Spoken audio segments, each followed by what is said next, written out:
Voilà, et puis après Fast, Focus et Flexibility, nous allons passer maintenant à Friendship, Fun, Free et Failure. Et Future, pardon. Mais auparavant, Michel, j'aimerais vous poser une question parce que vous avez tout à l'heure cité un mot, vous avez dit « yes but », en contrepoint d'un des mots que vous citiez. C'est-à-dire que vous ne vous limitez pas à avoir une vue toujours positive, élogieuse de ce qui se passe. Vous en voyez aussi la face sombre.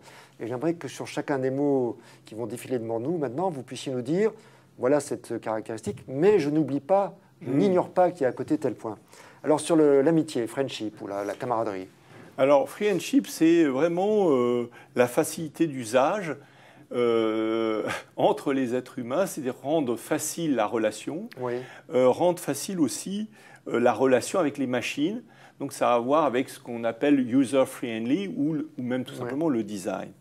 Alors, ça fait que, effectivement, dans ce monde de l'innovation, tout est fait pour créer un climat de confiance, un climat d'amitié, un climat aussi, comme on dit, où on voit l'autre positivement et où on le soutient émotionnellement. Alors, au sein de l'entreprise ou vis-à-vis du client ou les deux? Ah ben justement, c'est à l'intérieur des entreprises. C'est-à-dire il y a des choses qu'on voit encore dans les entreprises classiques qui sont complètement malvenues dans cette nouvelle culture. Et en fait, derrière ce côté d'amitié qui pourrait paraître superficiel, on pourrait se dire, d'ailleurs très souvent quand on va aux États-Unis, on se dit mais ils sont superficiels, ils font des sourires et tout ça. En fait, il y a un caractère, comme très souvent dans ce monde, tout à fait opérationnel. En fait, c'est justement parce qu'il faut être rapide. Donc, on n'a pas le temps de faire des longues rencontres amicales avant de faire une affaire, etc. Donc, il faut faciliter les choses. Briser la glace et aller au but de la rencontre. C'est avoir un magnifique sourire, c'est regarder l'autre positivement, essayer de toujours communiquer d'une manière non violente en positivant, en valorisant l'autre, c'est toujours dire merci. Être habillé de la même manière pour qu'il n'y ait pas de décalage. Alors, être habillé de la même manière, mais aussi accepter le style de l'autre, ou s'habiller de la manière de l'autre en anticipant qu'on va le mettre à l'aise. Enfin, c'est toutes les manières qui vont faire que l'amitié va pouvoir se construire très rapidement, presque instantanément, d'autant plus que le rendez-vous dans la Silicon moyen, le temps d'un rendez-vous, c'est à peu près 15 minutes. Donc quand vous arrivez d'Europe, vous avez à peine le temps de vous asseoir et de briser la glace que la personne dit « bon, vous avez rien d'autre à me dire ?» Et vous dites « excusez-moi, mais je pensais que la réunion commençait. » Donc ah ben non, c'est fini. Donc il faut aller très vite. Les vieilles règles de la politesse européenne sont un petit peu bousculées.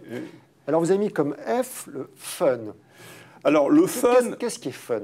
Alors le fun, c'est lié à la pédagogie d'ailleurs. C'est lié au fait qu'on a découvert que l'apprentissage se faisait beaucoup plus rapidement si on s'amusait. Pourquoi? Parce qu'à ce moment, il y a des liens qui se font dans les neurones entre le fait de s'amuser et d'apprendre. Et du coup, on a envie de plus en plus d'apprendre. Et en plus, il y a une meilleure mémorisation. Si vous reliez une mémorisation à un événement fun, amusant, où vous avez été heureux, plutôt que c'est négatif. Donc, si vous voulez, si vous êtes en train d'être fouetté, qu'on vous dit de lire un livre, il est certain que chaque fois que vous allez vous rappeler ce livre, vous allez vous rappeler les coups que vous avez reçus.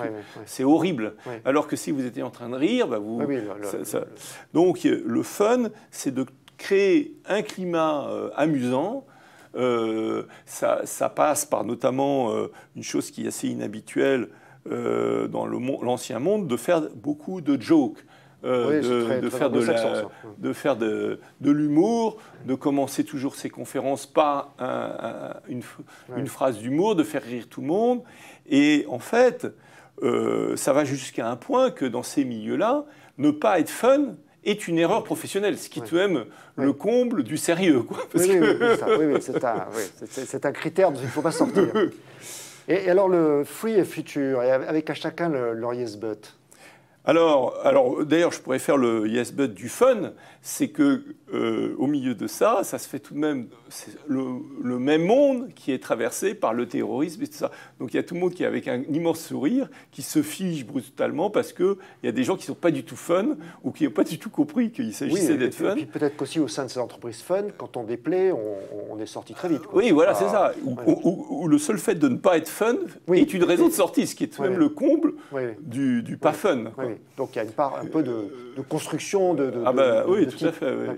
D'artificialité. Alors Free, c'est le fait que pour gagner des clients, comme avoir une base client est très important, et de plus en plus important, que ça coûte cher d'acquérir un client, eh bien on s'aperçoit que le plus simple et le moins cher pour acquérir un client, c'est pas d'aller le démarcher, d'essayer de lui vendre quelque chose, c'est de lui donner gratuitement le produit. Donc ce sont les nouveaux... Et c'est les nouveaux modèles économiques où, de plus en plus, on vous donne l'illusion que tout est libre et tout est gratuit.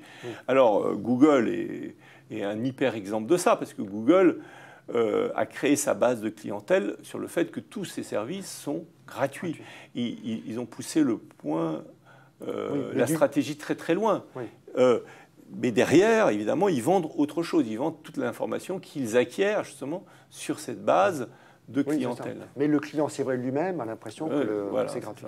Et le futur, est-ce que c'est uniquement imaginer sans cesse le futur, être toujours dans cette démarche de se dire comment sera demain, comment est-ce que je pourrai être présent demain?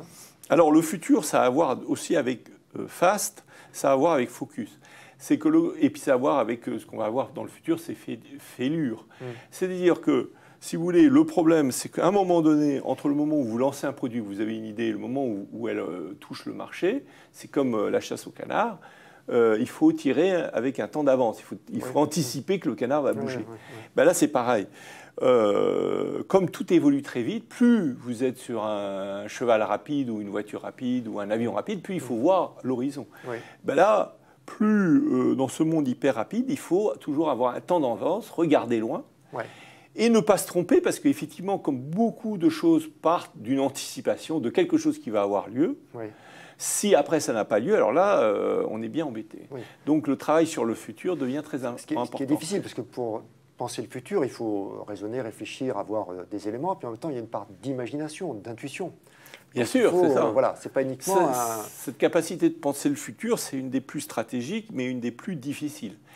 Et par exemple, beaucoup des grandes idées d'Elon Musk, c'est des réflexions à très long terme sur le futur potentiel mais c'est vrai que très peu de gens ont.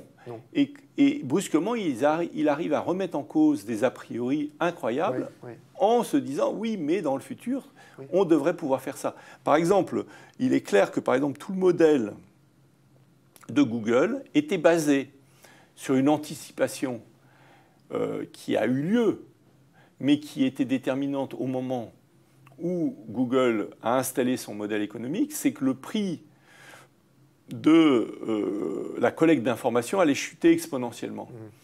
Si, par hasard, la loi de Moore, qui fait que l'information coûte de moins en moins cher à stocker, s'était révélée fausse, tout le modèle, Google s'effondrait.